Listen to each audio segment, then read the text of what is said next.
acontecimientos más importantes actualmente en el mundo es lo que está pasando en Ucrania, lo que está pasando en Crimea, lo que está pasando en Venezuela, en Sudamérica, en África. Y es increíble que este libro que tengo en mis manos, damas y caballeros, hace 2600 años pudiera habernos dado detalles precisamente de la forma en que las naciones, que en aquel tiempo ni siquiera existían, más que geográficamente nombradas en la Biblia, y cómo fueron cambiando sus nombres, como por ejemplo Persia. En 1935 Persia cambia su nombre a Irán. La mayor parte de las naciones del Medio Oriente se independizan hasta en tiempos de la Segunda Guerra, entre la Primera y la Segunda Guerra Mundial. Y todas estas naciones que actualmente forman el panorama geográfico y político y económico del mundo son las mismas naciones que la Biblia profetizó que iban a ocupar un puesto de preeminencia antes de que el Hijo de Dios regresara al mundo. La Biblia nos muestra claramente que antes de que Cristo venga, no iba a ser ni Rusia, ni la Unión Soviética, ni los Estados Unidos de Norteamérica los que ocuparan la preeminencia política, militar y religiosa. La Biblia claramente nos muestra que el antiguo imperio romano iba a resurgir y que el líder de Rusia, llamado en Ezequiel capítulo 38, Gog, iba a dirigir un grupo de naciones llamadas Magog. Y de acuerdo a todos los historiadores, los magogitas descienden de los escitas y de los tártaros y son exactamente las naciones que se encuentran actualmente alrededor del mar Muerto, que está junto a Rusia, y el puerto de Crimea, que es indispensable para que el líder ruso pueda controlar una base naval. Era absolutamente necesario que él comenzara a conquistar. Desde Hitler no se veía que un líder llegara a una nación como Hitler agarró Polonia y tomó Checoslovaquia, hasta que intervinieron otras naciones del mundo. Desde la Segunda Guerra Mundial no pasaba esto.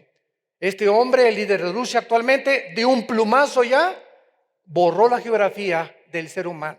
Ahora ya los mapas ya no van a poder salir así, ¿verdad? Porque ahora ya se van a unir a Rusia otra vez, cuando la Unión Europea se estaba peleando con ellos.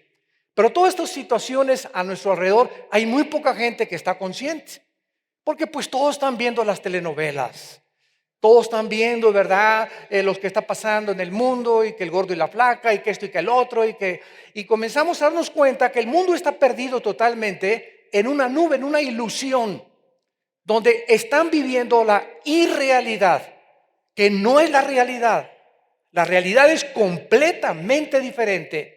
Y sin que nos demos cuenta, todos estamos viviendo en un abismo, donde en cualquier momento nos caemos a la muerte para pasar a la eternidad.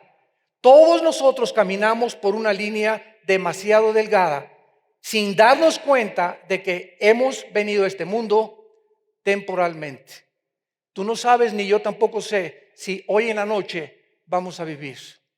Y cuando comenzamos a tomar conciencia de la realidad, y que no somos el producto de una selección natural, ni de la sobrevivencia del más apto, como decía Darwin, ni que tampoco la vida solamente es hacer dinero y preocuparse por los bienes materiales y qué voy a hacer, y puestos políticos o puestos del gobierno, y comenzamos a entender que es Dios el que nos trajo a este mundo y que somos agentes morales responsables, comenzamos a ver que nuestra vida toma la dirección con esa paz, esa seguridad, esa confianza de que nuestros pecados han sido perdonados y que estamos preparados para morir en paz y con el pasaporte, podríamos decir, para ver al Señor de gloria en el momento que pasemos de este túnel al otro lado del río.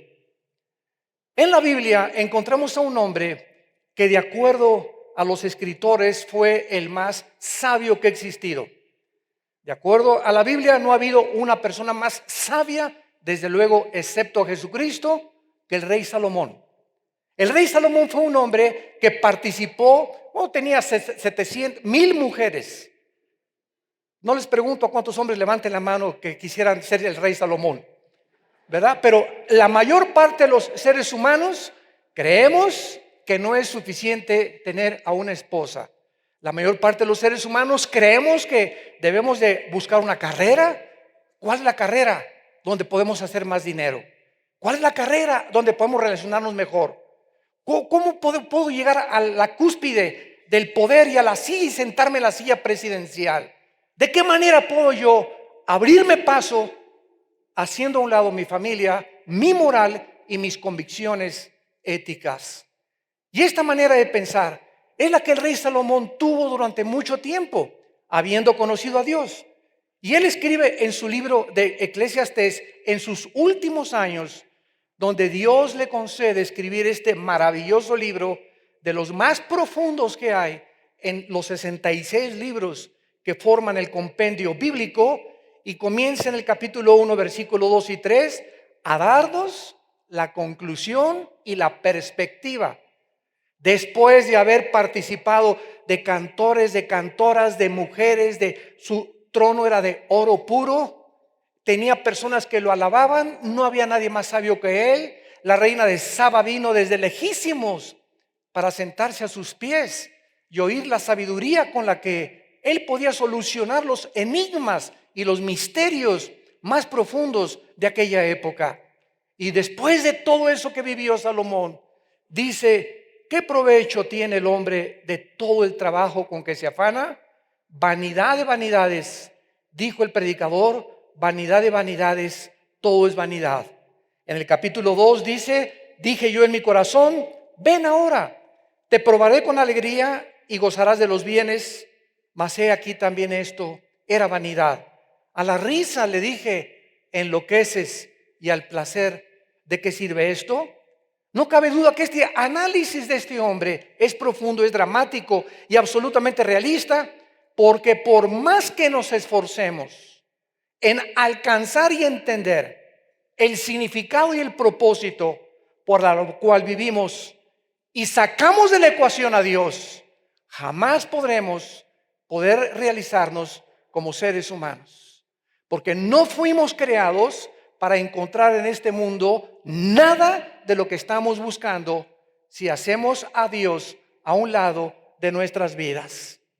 Con profunda observación y estudio de la vida de Salomón, él descubrió que la belleza, muchachas, mis latinas que nos escuchan, Miss Universo, Miss Chihuahua, Miss Veracruz, Miss Universo, no dura la belleza. La fuerza de los fuertes no dura. El poder de los gobernantes es temporal totalmente. Los intelectuales y los sabios, su conocimiento también. Siempre vendrá alguien más inteligente que tú. Los deportistas, sus capacidades físicas son menguadas tarde o temprano. Todo absolutamente en la vida es de carácter temporal y transitorio. En el capítulo 9, Salomón escribió en el versículo 11 y 12: me volví y vi debajo del sol que ni es de los ligeros la carrera, ni la guerra de los fuertes, ni aun de los sabios el pan, ni de los prudentes las riquezas, ni de los elocuentes el favor, sino que a tiempo y ocasión acontecen a todos, porque el hombre tampoco conoce su tiempo. Como los peces que son presos en la mala red y como las aves que enredan en lazo, así son enlazados los hijos de los hombres en el tiempo malo, cuando cae de repente sobre de ellos. ¿Qué está diciéndonos Salomón, damas y caballeros? Que hoy mismo o mañana mismo lo que tú tienes no estás seguro que lo vas a tener. Que la belleza que tú tienes ahorita no estás seguro de tenerla la semana que entra. Que un accidente puede cambiar radicalmente tu vida. Que de repente puedes morir, de repente puede llegar el momento en el que, señor fulano de tal, las radiografías dicen que usted tiene 6 meses de vida, usted tiene cáncer. Y tú eres una persona joven, 40, 50, 60 años de edad, que creías que toda la vida la tenías por delante y que podías hacer y deshacer, y te creías con esa soberbia de que ibas a enfocar todos tus propósitos, la salud y las habilidades que Dios te dio para ocuparlas solamente para tus intereses, cuando nunca te preocupaste por los demás. De cualquier manera, en cualquier momento, dice la Biblia que llega el momento en el que puede nuestra vida cambiar radicalmente. En el Salmo 49, versículo del 10 al 12, escribió el rey David: pues verá que aún los sabios mueren, que perecen del mismo modo que el insensato y el necio, y dejan a otros sus riquezas. Su íntimo pensamiento es que sus casas serán eternas y sus habitaciones de generación en generación. Dan a sus nombres las tierras, mas el hombre no permanecerá en honra. Es semejante a las bestias que perecen. El versículo 16 continúa diciendo: no tengas miedo cuando alguno se enriquece, cuando aumenta la gloria de su casa, porque cuando muera no llevará nada. Yo le voy a agregar: ni los guaraches, ni descenderá tras él su gloria, aunque mientras viva llame dichosa su alma y sea loado cuando prospere. Entrará a la generación de sus padres y nunca más verá la luz. El hombre que está en honra y no entiende, semejante es a los animales que mueren todos los días. ¿Cuál es la vida de los animales? De acuerdo a la Biblia, nacen sin conciencia que van a morir. Los animales no tienen conciencia que van a morir. Los animales no tienen conciencia de su existencia. Los animales nacen, comen, desayunan, cenan, duermen, comen, desayunan, cenan, mueren. Y dice la Biblia que la mayor parte de la humanidad sin Dios no se diferencia de ellos. Te levantaste en la mañana hoy, comiste, tu traje, tu trabajo, tu traje, tu trabajo, la comida. ¿Para qué trabajas? Pues para tener dinero. ¿Y para qué quieres dinero? Para alimentar a mi casa. ¿Y por qué quieres alimentar a mi casa? Porque si no van a morir. Y si los alimentas y no pueden seguir sobreviviendo, ¿qué es lo que tú vas a hacer? Te vas a morir tarde o temprano. Y los millones y la gloria y el poder que tuviste serán desaparecidos como la niebla y el rocío de la mañana. Así es la vida del ser humano. Veamos ahora algunas falsas ilusiones humanas. No cabe duda que a través de la historia se han hecho diversos esfuerzos por alcanzar sueños utópicos para mejorar la raza humana. Y entre estos encontramos las religiones, en primer lugar. ¿Qué son las religiones? Son esfuerzos humanos por tratar de alguna manera reconciliarse con algún Dios. Conciencia que les digo a los ateos, no tienen los animales. Los animales nunca verás un grupo de conejos tratando de quién soy, de dónde vengo, a dónde me dirijo, de dónde venían los pensamientos. Como le dije un debate a un ateo en una universidad en Estados Unidos: señor ateo, ustedes son materialistas, humanistas, terrenales, y dicen que venimos de la materia. Pregunta, señor ateo: ¿puede la materia producir el pensamiento? ¿Puede la materia producir la conciencia? ¿De dónde salió el pensamiento y la conciencia que trascienden la materia? La materia, la nada, no produce nada absolutamente. Cuando seguimos una línea de lógica elemental nos damos cuenta a la ridiculez y a lo absurdo de nuestras conclusiones filosóficas, psicológicas y de la manera que tú le llames. Las religiones son inventos de los seres humanos para tratar de reconciliarnos con algún Dios, porque dice la Biblia en Eclesiastés 3:11, Dios puso la eternidad en el corazón humano, no se la puso en los animales. Somos los únicos seres pensantes, las únicas entidades que tenemos conciencia desde que el hombre es hombre. Adoraban al sol, adoraban a la luna, sacrificios a los dioses de los aztecas, de los mayas. De alguna forma el ser humano está tratando de aplacar a los dioses. La mitología griega nos muestra lo mismo. Las culturas más antiguas como los sumerios, como los egipcios, babilonios, persas, de cualquier índole, todos han buscado de alguna manera el sol, la luna, los dioses. Y si no tenemos dioses, nos convertimos nosotros en dioses para nosotros mismos, estableciendo nuestras propias leyes. Pero esas son las religiones. Y uno de los errores más grandes que existen por la ignorancia de la Biblia es creer que el cristianismo es una religión más de todas las demás que existen. ¿Por qué? Porque todo lo que hable de Dios lo clasifican y lo meten dentro del cajón de las religiones. Un momento, el comunismo es ateo y está considerado una religión. El budismo es ateo. Gautama Buda no creía en Dios. Los budistas no creen en Dios. Entonces, ¿por qué se clasifica como una de las religiones del Asia Menor? Entonces, por la ignorancia que existe y la desinformación que existe, los seres humanos caemos muchas veces en tantos hoyos y en tantas trampas porque no nos interesa cultivarnos ni investigar tampoco. Periodistas, intelectuales, escritores, políticos, científicos tienen una ignorancia impresionante acerca de la realidad, del propósito y del significado para la cual nosotros hemos nacido.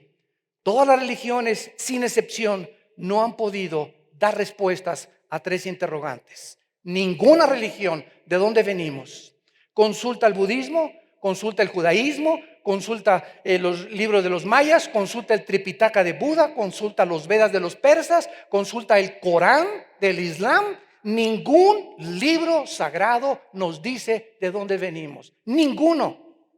No nos dicen quiénes somos, menos nos dicen hacia dónde nos dirigimos y el destino del ser humano. Saben que la muerte y de la muerte ya no se sabe absolutamente nada.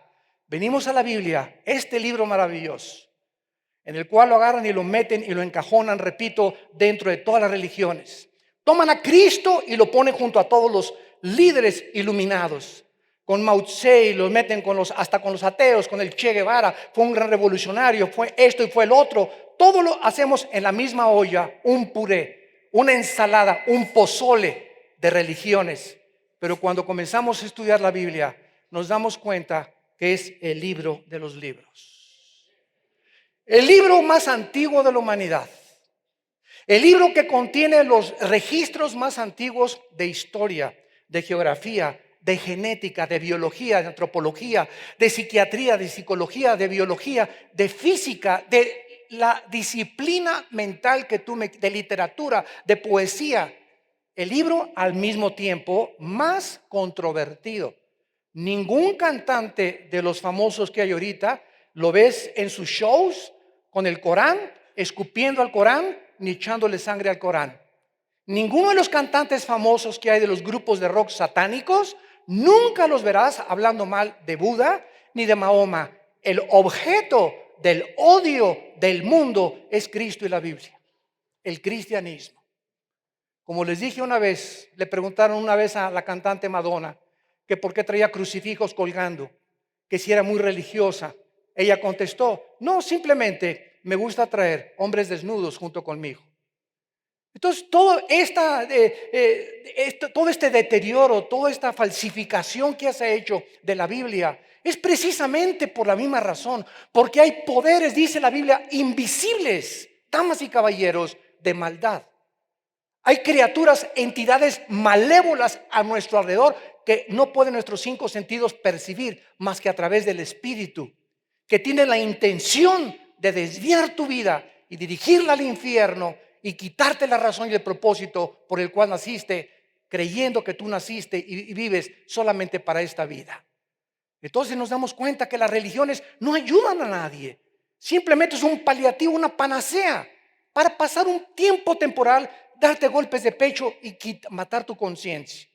Como el gran asesino, ¿verdad?, de los 20s, 30s en Chicago, Al Capone, que en Navidad se disfrazaba de Santa Claus con dulces para limpiar su conciencia y se sentía bueno en Navidad y se persinaba cada vez que mataba a alguien. Entonces nos damos cuenta que la religión es algo para taparnos como hojas de higuera de la desnudez que tenemos delante de Dios. En segundo lugar, tenemos otra falsa ilusión, los sistemas de gobierno. Diversos sistemas de gobierno se han intentado a través de la historia para lograr, ¿qué cosa? Una sociedad donde haya paz, donde haya justicia social, donde haya igualdad. Y esta es la razón de las democracias, el socialismo, el comunismo, las monarquías, las dictaduras, el fascismo, el nazismo. Todos estos sistemas gubernamentales han fracasado. Ningún sistema de gobierno le ha podido establecer ni darle al ser humano la paz social ni la igualdad tampoco que todos anhelamos dentro de nuestro corazón. En tercer lugar, tenemos a otra ilusión del mundo, las organizaciones políticas internacionales. Después de la Segunda Guerra Mundial, las naciones que conquistaron a los nazis, precisamente que fue Italia y Japón, Rusia, Inglaterra y Estados Unidos fueron las naciones vencedoras. Se formó la Liga de las Naciones, 1947-48. Ahora la ONU, la Organización de las Naciones Unidas. ¿Con qué propósito?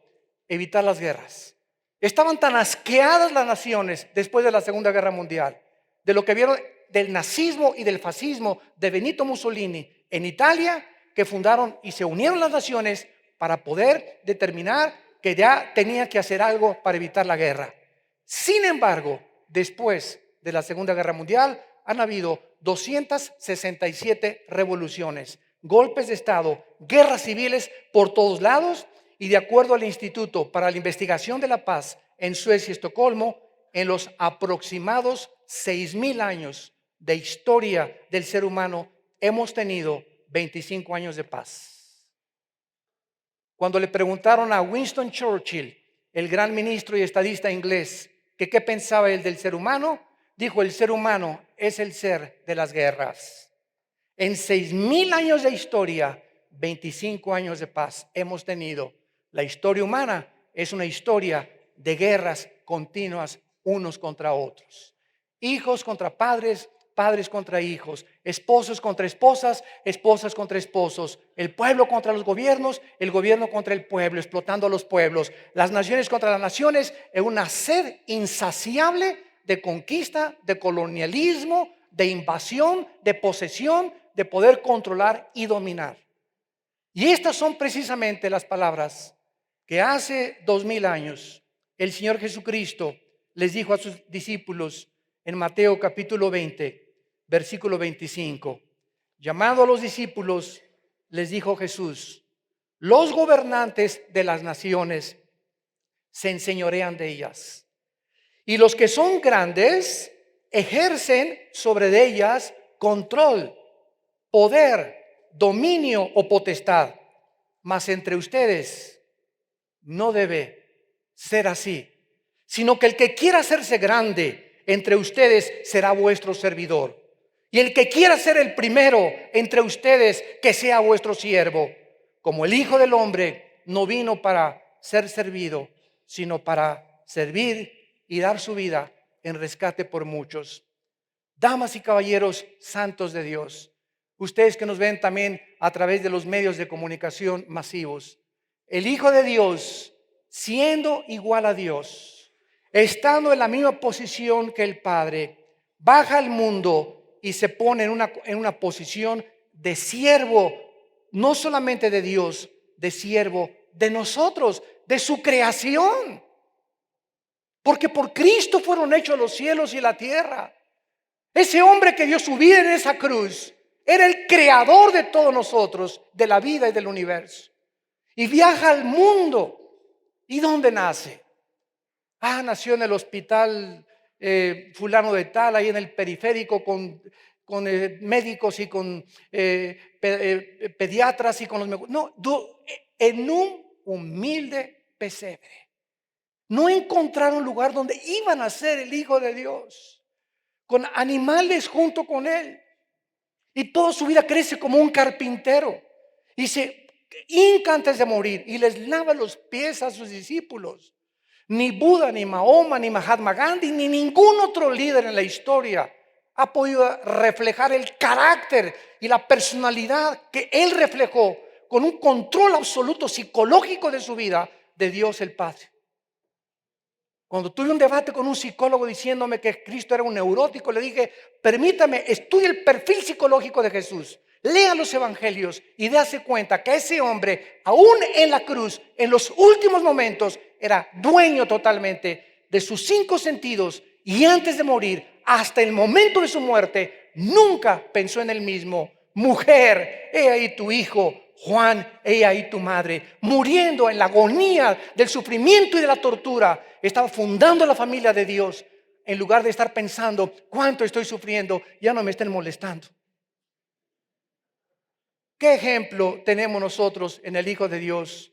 Y este es el mensaje que nosotros predicamos y que jamás se va a acabar, porque es el evangelio de la gracia de Dios. Tenemos también la OTAN, la Organización del Atlántico del Norte, que fue fundada en 1949, 2 años después de la ONU. ¿Para qué? Para tratar de defender a las naciones que fueron atacadas por otras facciones.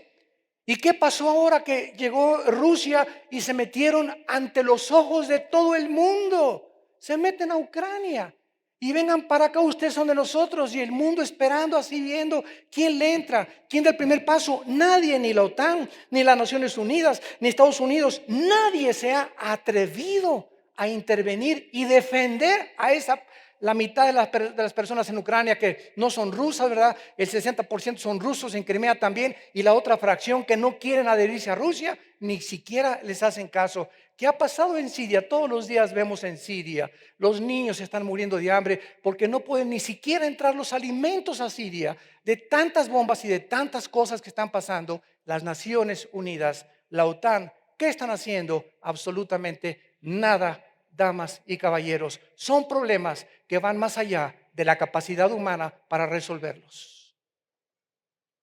Y somos inteligentes y hemos avanzado en tecnología y en política y en ciencia. Y ante los ojos de nosotros estamos al borde de una tercera guerra mundial. ¿Cómo comenzó la guerra mundial? Con un problema insignificante como el de Ucrania, cuando Hitler invade Checoslovaquia y Polonia. ¿Cómo comenzó la Primera Guerra Mundial? Exactamente de la misma forma. Una chispita que brincó incendió el mundo entero. Y ahorita Corea del Norte, la India, Rusia, Estados Unidos, Francia, Inglaterra, todos tienen ojivas nucleares, todos apuntándose para la primera explosión lanzarse unos contra otros. Y de una forma irónica, así dice la Biblia, que el mundo va a acabar en una tercera guerra mundial. Que ante nosotros los protagonistas ya están entrando al campo a desatar la última jugada de la humanidad. Tenemos también en cuarto lugar los métodos pseudocientíficos como una ilusión del mundo. Organizaciones que se han formado para mejorar la conducta humana, la psicología, la psiquiatría, la cienciología, la meditación trascendental, Alcohólicos Anónimos, Neuróticos Anónimos y muy pronto marihuanos anónimos. Porque ya se está legalizando las drogas. ¿Cuál es el fracaso de todas estas organizaciones altruistas? No estamos diciendo que sean malas, pero ninguna de estas organizaciones, señores psicólogos, ni psiquiatras, ni cienciólogos, ni gurús, ninguno ataca la raíz y el problema del ser humano. Y la Biblia le llama el pecado. Ninguno puede cambiar al ser humano. La psiquiatría y la psicología se ven impedidas como ayudas pseudocientíficas para desarrollar una terapia con una persona neurótica, psicótica, con paranoia, con problemas de neurosis. La única solución, pastillas tranquilizantes. Tu Valium, tu Ecanil, tu Prozac, a eso sí, tomo chochos, pero con prescripción médica, Señor. ¿Sabes una cosa? Pues con prescripción médica te estás volviendo un drogadicto, porque todas las pastillas tranquilizantes cambian el sistema nervioso y te hacen adicto. Escúchame, adicto a ellas, al grado que llega el momento que no puedes prescindir de ellas. Transforman completamente el sistema químico de la anatomía humana.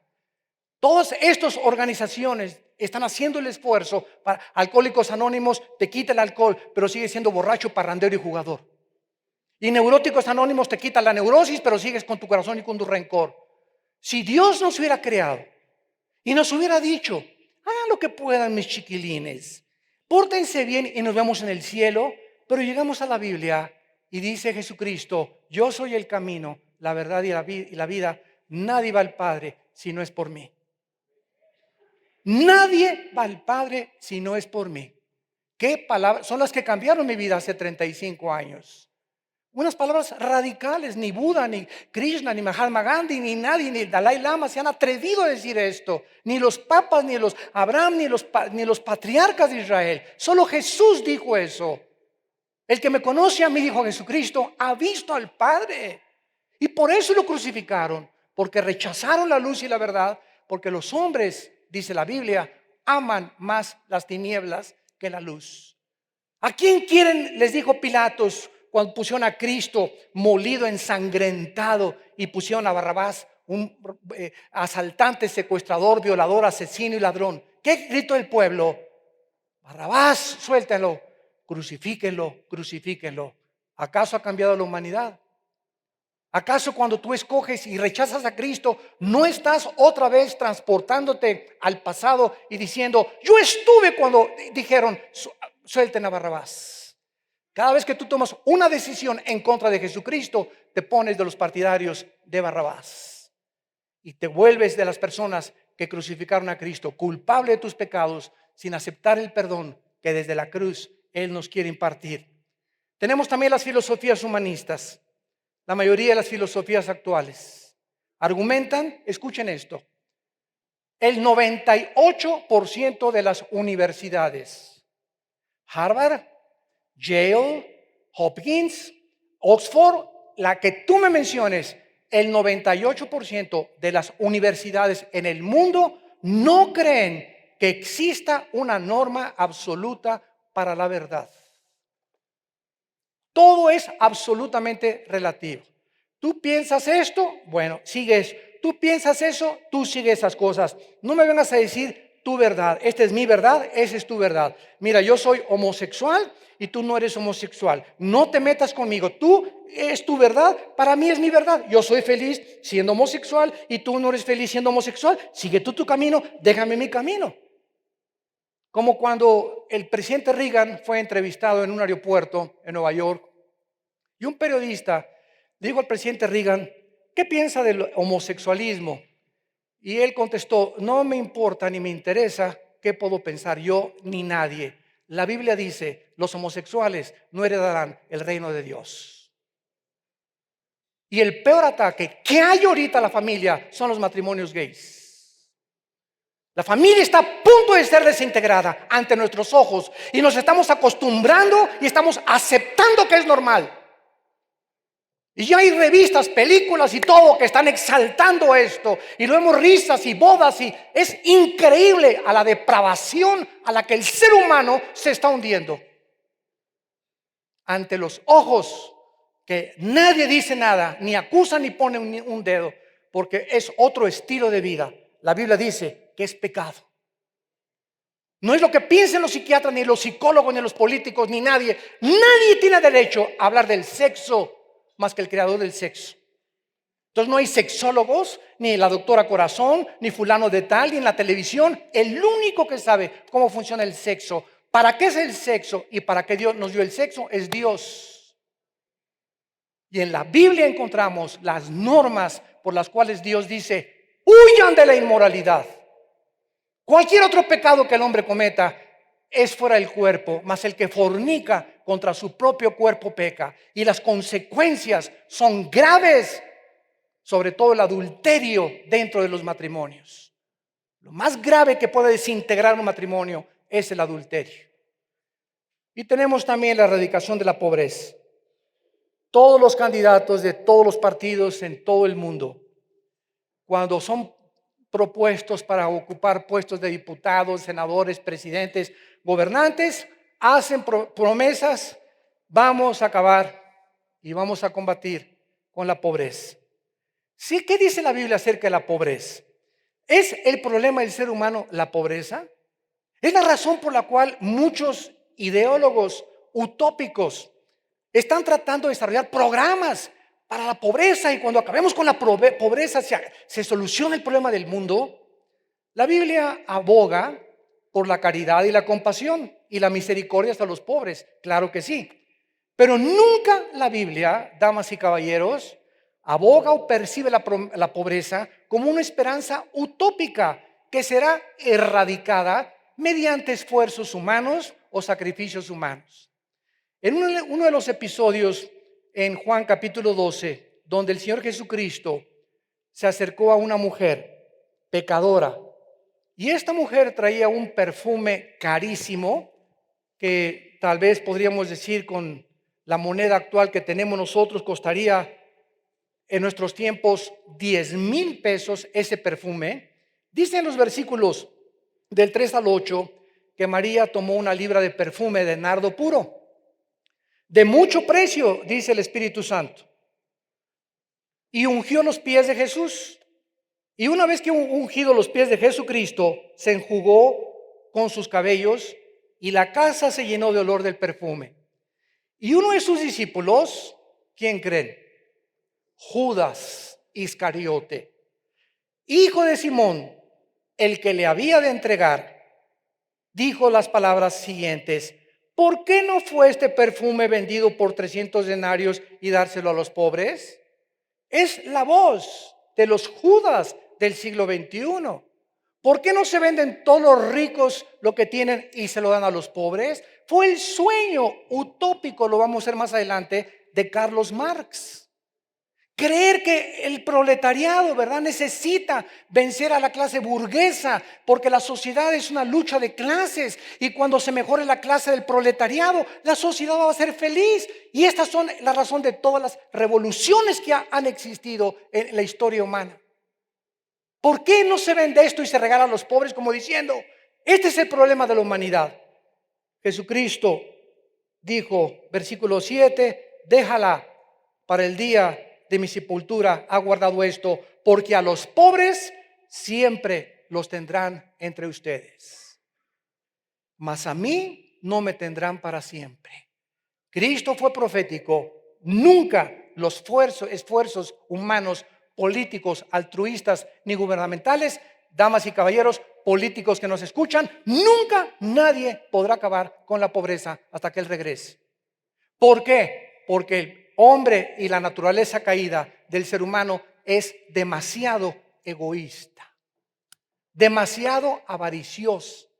Queremos siempre para nosotros y nunca hasta que Cristo venga será cambiado esto. Esta es la razón por la cual cuando alguien se convierte a Cristo, lo primero que se nos comienza a enseñar es que comencemos a dar al reino de Dios nuestro dinero. Dios no necesita nuestro dinero, pero Dios sabe que mi cartera representa el sudor de mi frente. Y cuando viene Dios a mi vida me dice, quiero tu vida y quiero tu cartera. ¿Por qué? Porque nuestra cartera es lo que más simboliza en nuestros bienes y en nuestros intereses. Y una persona avaricienta y una persona egoísta es la persona más miserable de esta vida. De tal manera amó Dios al mundo que dio. Dios nos muestra que el dar es el beneficio de poder recibir y ser feliz. Cuando comenzamos a despojarnos de esa avaricia con la cual todos nacimos. Los niños chiquitos los ves a los 2, 3 años. Mi juguete, no mi Pepito. Y ahí están esos niños que no tienen ninguna lección ni educación, manifestando el egoísmo con el cual nacimos. Y esta es la razón por la cual se cree, ¿verdad?, que nosotros vamos a acabar con la pobreza, y no se va a acabar porque el ser humano, hasta que no se convierta a Cristo, seguirá siendo el mismo. Dice la Biblia en Santiago que a los pobres Dios les dio otra contraparte. Y dice Santiago capítulo 2, hermanos, que vuestra fe en Cristo sea sin acepción de personas. Porque si en tu iglesia entra un hombre con anillo de oro y con ropa espléndida, puro traje Roberts y Florsheim, y también entra un pobre, ¿verdad?, un indito con vestido andrajoso, y miras con agrado al rico. Véngase por acá, señor Pompidou, siéntese aquí. Siéntese aquí, señora Richelieu. Estos lugares están reservados para los Richelieu en la iglesia o en cualquier lugar donde nosotros vayamos, haciendo acepción de personas. Dice la Biblia, hermanos míos, versículo 5, no ha elegido Dios a los pobres. Dios escogió a los pobres de este mundo para que sean ricos en fe. Es más fácil que un pobre crea este mensaje que un rico que nos está escuchando ahorita. Y esto no significa que si es rico ese pecador. Significa que los ricos que no tienen a Cristo están tan aferrados a sus bienes materiales y a sus posiciones materiales que si a la señora Richelieu le rompes su jarrón chino que tiene en la sala de su casa, le da un infarto y se muere en la noche. del grado al que se han aferrado a los bienes materiales. Y tenemos también los otros medios que el mundo ha tratado de poder unirse para poder librarnos de esta tremenda maldición de la ilusión que queremos cambiar nosotros al mundo. Y terminamos con los líderes humanistas que nos han dado el ejemplo de todo lo que hemos expuesto. El humanismo no es el humanitarismo. No confundas la gimnasia con la magnesia. El humanitarismo es la capacidad de misericordia que debemos de tener por los seres humanos.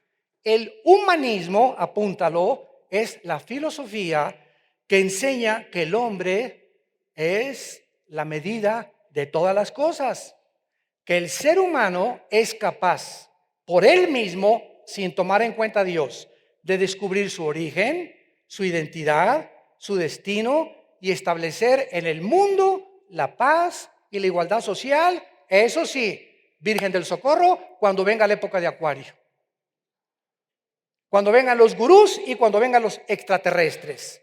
Y a través de la historia podemos encontrar tantas personas y tantos líderes que han tratado de todas las maneras de poder establecer con su ideología esta clase de filosofías. Número 1, Carlos Darwin, 1809-1882.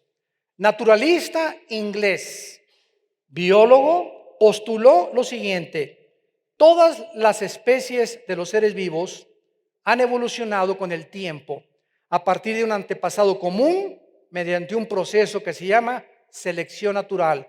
Damas y caballeros, no sé cuántos han leído el libro de Carlos Darwin. Yo cada vez que me invitan a una universidad a presentar las evidencias de la creación bíblica, les digo a los estudiantes: levante la mano, ¿quién ha leído el libro El origen de las especies?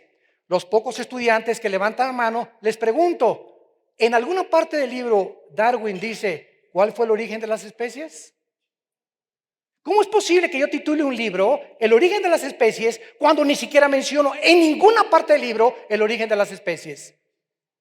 En todo el libro del origen de las especies dice Darwin, tal vez, chance y, a lo mejor, puede que, no estoy seguro. A eso le llaman un lenguaje científico.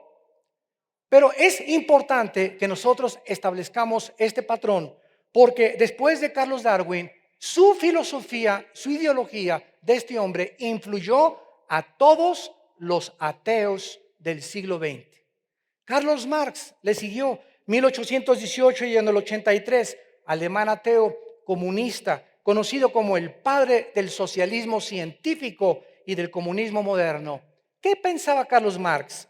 Que sus teorías podían cambiar la sociedad, la economía y la política, y él escribió lo siguiente en el libro Mi Capital o El Capital: todas las sociedades avanzan a través de la lucha de clases, el proletariado contra la burguesía, y sus ideas de Darwin, las ideas de Carlos Marx, formaron a la Unión Soviética y a la República Popular China, y nos damos cuenta que el sueño terrible y la pesadilla del comunismo y de la evolución dio lugar al nazismo, al comunismo, al maoísmo, y fueron los culpables de más de 100 millones de muertes en el siglo XX. Las ideas de Carlos Darwin de crear una superraza, inyectadas después por otro ateo alemán llamado Friedrich Nietzsche, que escribió que Dios estaba muerto. Ahora vemos también no solamente a Carlos Marx y vemos también a Carlos Darwin, sino que tenemos a Adolfo Hitler, el que tienes ahí en el póster en tu casa colgado. 1889-1945, nació en Austria Adolfo Hitler, influenciado profundamente por la filosofía evolucionaria de Carlos Darwin acerca de, escucha, la sobrevivencia de los más aptos, los cuales eran los únicos dignos de sobrevivir. Y fue exactamente lo que Nietzsche reforzó. El cristianismo, escribió Nietzsche, no vale la pena seguirlo, porque es una ideología de débiles. Cristo perdió por haberse dejado crucificar. Solamente podemos sobrevivir los más fuertes. Comenzó a argumentar Adolfo Hitler que las razas débiles no deberían dar lugar a los fuertes, porque los fuertes deben dominar y no mezclarse con los débiles. Estas ideas dieron lugar a lo que se llamó la creación de la superraza, el sueño de los nazis, la raza aria. Vamos a crear un mundo y eliminar a los gitanos, a los negros y a los judíos. ¿Y a dónde terminó este sueño de los nazis? Este hombre pegándose un balazo junto con su esposa Eva Braun, cuando llegaron los aliados en 1945 a Berlín, junto con los rusos, y encontraron en los campos de Auschwitz y en los campos de concentración millones de hombres asesinados, niños, mujeres sacrificados, porque no eran dignos de pertenecer a la raza aria, a la única que los demonios le influyeron a Hitler para poder prevalecer en la pesadilla del sueño de los nazis. En la mente de Hitler, el pueblo alemán era la raza superior. Ellos deberían de gobernar el mundo y las razas inferiores deberían ser eliminadas. Esta filosofía lo llevó a eliminar más de 6 millones de personas. Damas y caballeros, las consecuencias de haber abandonado a Dios han llevado y nos continuarán llevando a nuestra sociedad a un abismo de confusión filosófica, política, económica y moral. A un abismo de depravación moral, cada vez peor, como lo podemos apreciar ya, en que las sociedades han comenzado a legalizar los matrimonios hombres como hombres, cuando de acuerdo a este libro, el fundamento de la sociedad, la piedra angular de toda la sociedad es el matrimonio. El matrimonio es el fundamento de la institución fundada por Dios en la Biblia antes que los gobiernos, que las escuelas y que las mismas iglesias. El matrimonio, la familia. De acuerdo a la Biblia, la familia es el tesoro más grande que Dios nos ha dado. Benditos y bienaventurados todos ustedes que tienen una familia. Y nadie sabe lo que tiene hasta que lo pierde. Dale gracias a Dios, porque hay miles de personas en el mundo que carecen de una familia. Como los niños que vamos a visitar y que tenemos la casa hogar en Jerusalén y en Toluca también. Niños chiquitos, 100 niños hay en Toluca que estamos tratando de ayudar con comida, con educación, con todo. ¿Por qué? Porque son niños que nunca conocieron papá y mamá. Y tú tienes una familia y no sabemos lo que tenemos hasta que lo perdemos. Pero esa es la naturaleza pecaminosa del ser humano, que creemos que lo merecemos todo y creemos que todo es dado porque somos dignos de tener lo que tenemos, cuando no nos damos cuenta que es un regalo y una gracia de Dios el poder entender que la familia es el tesoro más grande que Dios nos ha dado. El deterioro moral de los seres humanos está alcanzando grados peligrosísimos, lo cual atraerá los juicios que actualmente están cayendo en el mundo. ¿Cuál es pues la ilusión de un mundo engañado? Creer que mediante nuestros esfuerzos, nuestra inteligencia, nuestros avances científicos, nuestra tecnología, vamos a solucionar los problemas del mundo sin Dios. Qué ilusión más ridícula y más absurda. Y esta es la razón por la cual el Hijo de Dios bajó del cielo y nos dijo: todo aquel que viene a mí, yo no le echo fuera. Cuando oigan mi palabra y ustedes crean al que me envió, tendrán la vida eterna y no vendrán al juicio final, porque han pasado de la muerte a la vida. ¿Cuántos de ustedes no quisieran en esta mañana reconciliarse con Dios? Yo no los invito a que vengan a ninguna religión. Los invito a que vengan a un nombre que se llama Jesús de Nazaret, que hace 2000 años abrió sus manos en una cruz y nos dijo en esa cruz: los amo. Esta es la razón de mis sufrimientos, porque no había otro camino para llegar al cielo. Si hubiera otro camino para llegar a Dios, Él no tenía por qué haber sido crucificado con una muerte tan dolorosa y tan excruciante. pero era el único camino que Dios escogió. Sin derramamiento de sangre no hay remisión de pecados. Yo los invito a que vengan esta mañana a que hagan la paz con Dios, a que te arrepientas de tus pecados, porque la Biblia dice que la ley nos condena y la ley nos muestra que somos pecadores. Y hasta que tú reconozcas que has pecado en tu vida y que has violado la ley de Dios y que has faltado los mandamientos de Dios, no podrás venir a la cruz. Porque primero tenemos que entender que la ley nos condena para correr al Salvador. Y Cristo en la cruz nos ofrece todo lo que hicimos y lo que no podemos cumplir, nos da el poder con el Espíritu Santo para comenzar a caminar con Él en una vida victoriosa.